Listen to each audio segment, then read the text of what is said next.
जय श्री केदारनाथ, हर हर महादेव। दोस्तों अगर आप केदारनाथ धाम पर जा रहे हैं तो ये उपहार महादेव और नंदी के लिए ले जाना बिल्कुल मत भूलना।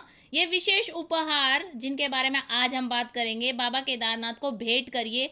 ये बाबा केदारनाथ बहुत प्रसन्न होंगे। दोस्तों, वर्षों से केदारनाथ मंदिर में कुछ खास परंपराएं चली आ रही हैं। इन परंपराओं के बारे में हमें यहाँ के साधु बाबा ने बताया, या फिर जो भी श्रद्धालु बाबा के दर्शन करके आते हैं उनको भी इन परंपराओं का ज्ञान हो जाता है। लेकिन जब उनको ज्ञान नहीं था तो कुछ गलतियां हो जाती हैं उनसे, फिर वो वहाँ बाद में पछताते हैं। तो इसीलिए दोस्तों आपको पछताना नहीं है और ये सामान लेके जाना है। और दोस्तों, जब उन्होंने हमें बता दिया था तो हम जब केदारनाथ यात्रा पे गए तो हम ये सारी चीज़ें, ये बाबा के उपहार और ये परंपराएं निभाने के लिए ये सारा सामान लेके गए बाबा केदारनाथ के दरबार में। ये उपहार आपको अपने घर से ही लेके जाने हैं, तो इसीलिए ये खास हैं। बात करते हैं ये उपहार और भेंट के बारे में।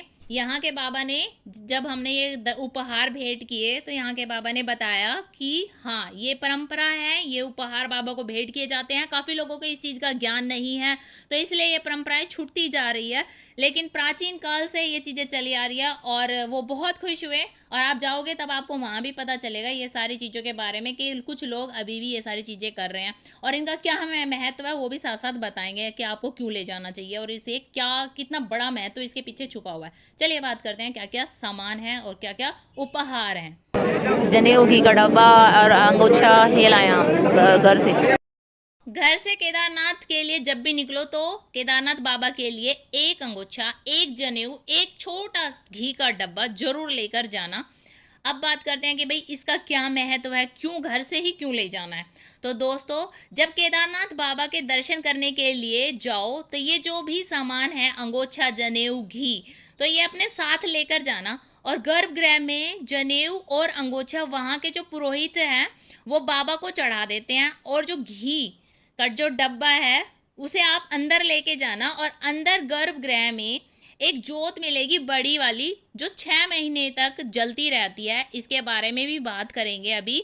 तो आपको उस बड़ी वाली जोत में अपने हाथों से थोड़ा सा घी उसमें डाल देना है। और बाहर के लिए जब आप बाहर आओगे थोड़ा सा बचा के भी लाना है, उसका भी बताएंगे कि उसका क्या करना है। तो जब आप गर्भगृह में दर्शन के लिए जाओगे तो थोड़ा सा घी आपको जोत में डाल देना है। अगर आपको नहीं पता है तो ये वही जोत है जो 6 महीने जब बाबा के कपाट बंद रहेंगे तब जलती रहती है। जी हाँ दोस्तों, बाबा के कपाट 6 महीने खुलते हैं और 6 महीने बंद रहते हैं। तो अब की साल बाबा के कपाट 10 मई को खुले थे और बाबा के कपाट 3 नवंबर को भैया दूज के दिन बंद हो जाएंगे। ये जो जोत है, जब बाबा के कपाट बंद हो जाते हैं ना तो ये जलती रहती है, और जब बाबा के कपाट खुलते हैं वहाँ कोई नहीं रहता और ये जोत जलती रहती है। तो इसमें आपके घर से गया हुआ बाबा के मंदिर में जो प्रकाश होगा वो आपके घर से घी गया है, ये जोत जलती रहेगी। कहते हैं कि 6 महीने जब कपाट बंद होते हैं तो बाबा समाधि में होते हैं, तो उस टाइम ये जोत जलती रहती है। तो आप सोचिए कि जब बाबा समाधि में होंगे तो इस जोत का प्रकाश बाबा के सबसे समीप होंगे और बाबा के मंदिर को प्रकाशमय करता रहेगा। दोस्तों, आप एक बार सोच कर देखिए कि कितना बड़ा काम एक थोड़ा सा घी कर देगा। आप तो दर्शन करके लौट आओगे, लेकिन आपके नाम की जोत मंदिर में सदा जलती रहेगी। दोस्तों, ये बहुत बड़ी जानकारी आपको कहीं सुनने को नहीं मिलेगा। जब आप दर्शन करोगे या किसी साधु महात्मा से बात करोगे तभी उनसे ये ज्ञान सुनने को मिलेगा। ये प्राचीन परंपराएं हैं जो छुटती आ रही है, लोग इन पे ध्यान नहीं दे रहे। तो आपको दोस्तों ये काम जरूर करना है। अब आप ये सारी पूजा पाठ करके जब बाहर आ जाओगे तो बचे हुए घी का क्या करना है। जब हम बाहर आते हैं तो आपको एक बड़ा सा नंदी महाराज दिखेंगे, तो इस घी को आपको वहां मलना है। आप खुद आओगे ना बाहर, जब आप देखोगे कि नंदी महाराज को सब, बहुत से लोग हैं वो घी लगा रहे हैं, तो जो बचा हुआ घी है आपको नंदी महाराज को लगाना है, उनको मलना है। तो जो महात्मा हैं वो खुद बता रहे थे कि ये प्राचीन परंपरा है, नंदी महाराज को घी लगाने से नंदी महाराज खुश होते हैं, वो प्रसन्न होते हैं। दोस्तों,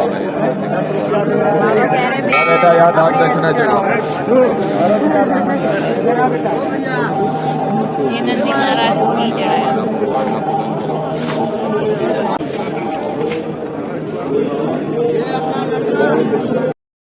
और साथ ही दोस्तों, नंदी महाराज के कान में अपनी इच्छा बोलना बिल्कुल मत भूलना।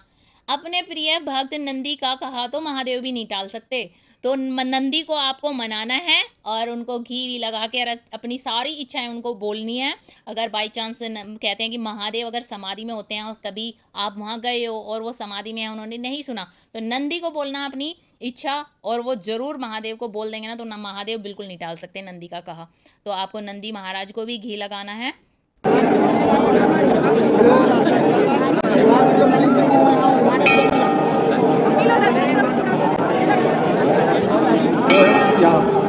केदारनाथ घाटी एक छोटी सी घाटी है, तो यहाँ पर सारी व्यवस्थाएं नहीं हो सकती, तो ये सारी चीज़ अगर आप अपने घर से लेके जाओगे तो बहुत अच्छा रहेगा और इन चीज़ का बहुत महत्व है।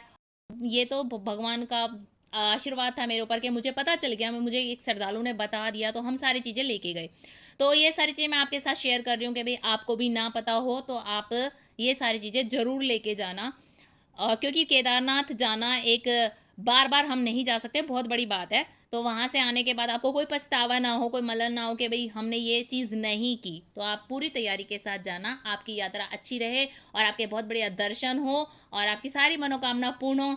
इसी उम्मीद के साथ ये सारी चीज़ें मैं आपके साथ शेयर कर रही हूँ और किसी और को भी इस ज्ञान से वंचित मत रखो, उनके साथ ये सारी चीज़ें शेयर करना दोस्तों ज़रूर। तो ये सारी चीज़ें उम्मीद है कि आप शेयर करोगे। और कुछ चीज़ें हैं दोस्तों जो वहाँ से लानी भी ज़रूरी है, तो आने वाली वीडियो में मैं वो चीज़ें आपके साथ शेयर करूँगी कि महादेव के जब दर्शन करके आओ ना, तो वहाँ से क्या क्या लाना है। और वहाँ बहुत चीज़ें खास हैं जिनका दर्शन करना चाहिए। कुछ लोग होते हैं कि महादेव के दर्शन करके, केदारनाथ के दर्शन करके वापिस आ जाते हैं, तो बहुत सारी चीज़ें हैं, उनके दर्शन भी बहुत ज़रूरी हैं। तो दोस्तों अगर आप वीडियो देख रहे हो तो मुझे बड़ी खुशी है कि इन परंपराओं के बारे में एक खास जानकारी मैं आपको दे पाई। तो जब भी आप केदारनाथ यात्रा पर जाओ तो ये सारी चीज़ें लेके जाना, आपकी यात्रा सुगम हो और आपको महादेव के अच्छे दर्शन हो, आप महादेव की कृपा आप पर सदैव बनी रहे, आपके परिवार पर बनी रहे। तो ये चीज़ें आप ज़रूर लेके जाना। और इस वीडियो को यहीं ख़त्म करते हैं, मिलते हैं नई किसी जानकारी के साथ। तो हर हर महादेव, जय श्री केदार।